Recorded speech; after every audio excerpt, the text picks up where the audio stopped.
dia, galera, tudo bem? Professor Victor aqui, professor de Química de vocês. Bem, primeiro ano, nós iremos fazer uma revisão sobre modelos atômicos, sobre isótopos, isóbaros, isótonos e sobre tabela periódica, tudo bem? Então vamos iniciar a revisão com modelos atômicos? Então, dê uma olhadinha aí na lousa, galera. Nós temos o modelo atômico de Rutherford. Professor, quais são as características do modelo atômico de Rutherford? Vamos dar uma olhadinha, então? Olha aí, eu coloquei aqui para vocês um átomo, tudo bem? Esse átomo, ele é constituído por um núcleo. Deixa eu dar uma puxadinha para vocês darem uma olhada. Esse núcleo, ele é constituído por prótons mais nêutrons, tudo bem? E ao redor deste meu núcleo, eu tenho quem? Os meus elétrons, que tem carga negativa. Lembrem que os prótons têm carga positiva. Maravilha. Galera, o que é importante neste modelo atômico aqui de Rutherford é lembrar o seguinte. Olha o que está escrito aí. Os átomos são constituídos por um núcleo muito pequeno. Lembrem que o modelo atômico do Rutherford, o núcleo ele é pequeno, tá bom? E ele é denso, muito denso. Pera aí, galera. Vamos dar uma olhadinha no seguinte. Qual é a carga que impera aqui neste meu núcleo? Qual é a carga que impera aqui? É a carga positiva, e é isso que eu falei para vocês. Ele é pequeno, denso, carregado positivamente. Maravilha? E ao redor deste meu núcleo, eu tenho o quê? Os meus elétrons, que estão carregados negativamente. Galera, dá uma olhadinha no experimento de Rutherford. Então, aqui eu representei para vocês o experimento de Rutherford, tá? Professor, esse experimento eu acho que eu já vi em algum lugar. Claro que vocês já viram. É o experimento da folha de ouro. Então, aqui dentro eu tenho um material radioativo, que são as minhas partículas alfa, que tem carga positiva, e essas partículas alfa elas estão sendo emitidas diretamente na folha de ouro. Vocês lembram disso? E aí o Geiger, maravilha, que ele era pupilo de Rutherford, ele percebeu que apenas de 10 mil partículas dessas, apenas uma partícula refletiu. Então eu sei que essa partícula alfa é uma partícula positiva, carregada positivamente, e apenas uma dessas partículas, né, bateu nessa folha de ouro e refletiu. Vocês lembram que é por conta de quem? Do núcleo dentro dessa minha folha de ouro aí. Tudo bem? Vocês se recordam disso? Isso é importante, professor? Sim, é muito importante relembrar do modelo de Rutherford e do experimento de Rutherford, tá bom? Galera, além do modelo Rutherford, que foi o início, também temos a complementação por Bohr. Então nós temos o modelo Rutherford-Bohr, maravilha, que remete ao que? A emissão de radiação eletromagnética. Professor, emissão de radiação eletromagnética, o que seria isso? Vamos relembrar alguns conceitos que nós vimos em sala de aula. Vocês se recordam que eu comentei com vocês sobre as lâmpadas, como é que elas funcionam? Lâmpada de tungstênio, aquelas lâmpadas amarelas, vocês lembram disso? Que eu falei que eu precisava de uma energia para que esse material, esse metal absorvesse essa energia e aí ela liberasse no coloração. No caso dessas lâmpadas, essas lâmpadas amarelas, obviamente elas emitiam no amarelo, mas nós temos as lâmpadas que emitem no branco, temos lâmpadas que emitem no vermelho, vocês lembram disso, né? Professor, mas e daí? O que acontece aí nesse modelo? Nós temos então a emissão, tá bom? A emissão de luz por substâncias. Então nós temos substâncias que emitem luz. Professor, mas as substâncias de forma geral elas emitem luz? Nós vamos ver que sim, mas eu preciso de quê para que elas emitam luz? Eu preciso de uma energia mínima necessária para que isso aconteça. Maravilha? Então vamos dar uma olhadinha no seguinte, olha lá. O que acontece no modelo Rutherford-Bohr? O professor, ele tinha problemas? Tinha sim. Ele só explicava com exatidão, com êxito, apenas átomos de hidrogênio. Por quê? Porque eu só tenho um núcleo e quantos elétrons? Professor, e se eu colocar mais 2 elétrons, mais 3? Eu não consigo explicar pelo modelo de Rutherford-Bohr. Por quê?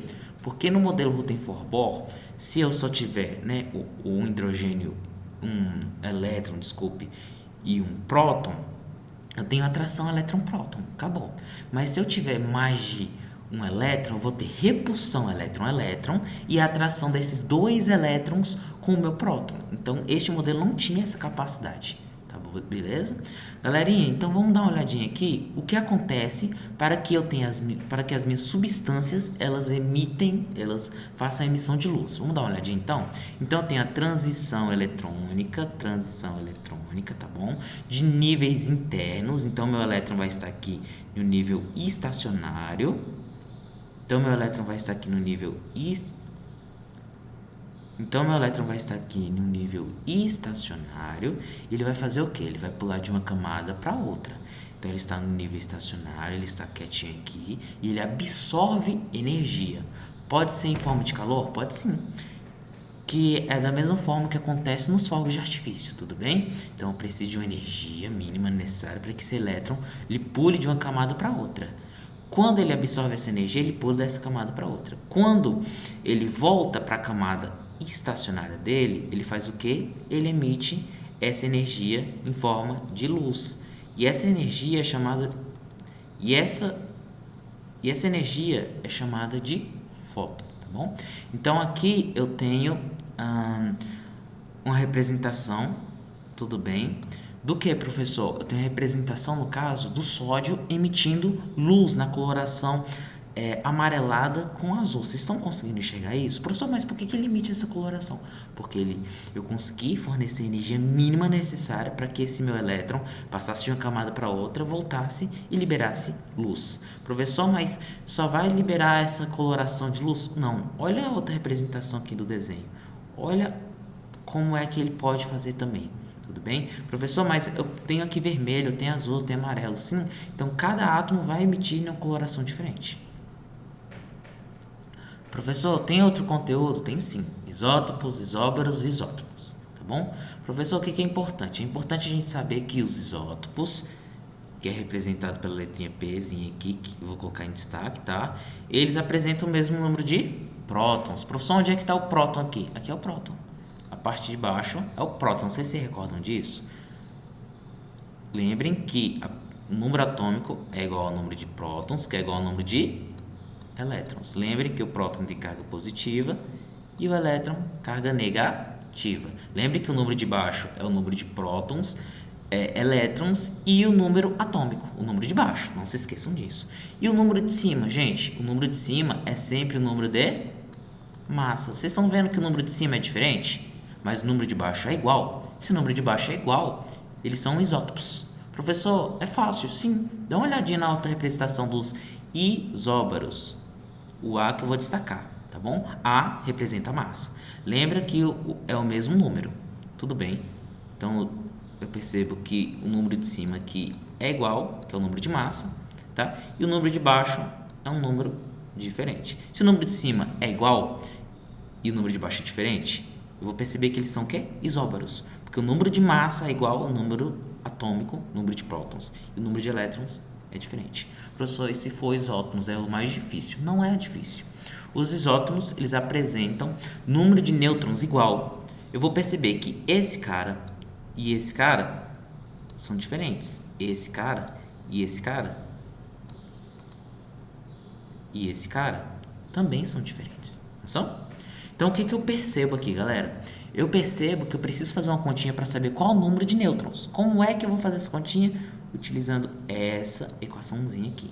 A é número de massa, P é número de prótons, que é igual ao número de elétrons, que é igual ao número atômico, e N é igual ao número de nêutrons. Então, eu vou só substituir as informações. Eu sei que essa parte de cima aqui é o número de massa, e eu sei que essa parte de baixo aqui é o número de quê? De prótons, elétrons e o número atômico. Então, eu vou colocar como Z barra P, tá bom? Barra P, tá bom? Z barra P. Então, pode ser número atômico ou número de prótons, beleza? Então, eu tenho aqui número de massa igual ao número de prótons mais número de nêutrons. Eu tenho número de prótons? Tenho, que é o número de baixo, 9. Tenho número de massa? Tenho, que é o número de cima, 18. Então, eu vou fazer a continha, vou saber que é 9. Vou fazer a mesma coisa com o outro, também vou saber que é 9. Então, o número de nêutrons dos dois é igual, então eles são isótopos. Professor, mas e aí? E a tabela periódica? A Tabela periódica, ela é importante em que parte? Ela é importante a gente entender a tabela periódica, as propriedades periódicas e aperiódicas. No caso, eu vou cobrar de vocês principalmente as propriedades periódicas, que são quais? Raio atômico, eletronegatividade, energia de ionização, temperatura de fusão, beleza? E a massa específica. Professor, mas entre todas essas aí, o que é importante a gente estudar para o simulado? É importante a eletronegatividade. Professor, o que é eletronegatividade? É a capacidade do meu átomo de atrair elétrons para si, tá bom? E é importante também entender como é que funciona a eletronegatividade dentro da minha tabela periódica, ok? Lembrem que dentro de um mesmo período, os átomos com maior eletronegatividade apresentam o quê? Um menor raio atômico. Professor, mas espera aí, a eletronegatividade ela é inversamente proporcional ao raio atômico? Perfeito. Tudo bem. Então, é bom vocês saberem o conceito de eletronegatividade e o raio atômico versus eletronegatividade, que eles são inversamente proporcionais. Galera, qualquer coisa estou à disposição e é isso aí. Muito obrigado.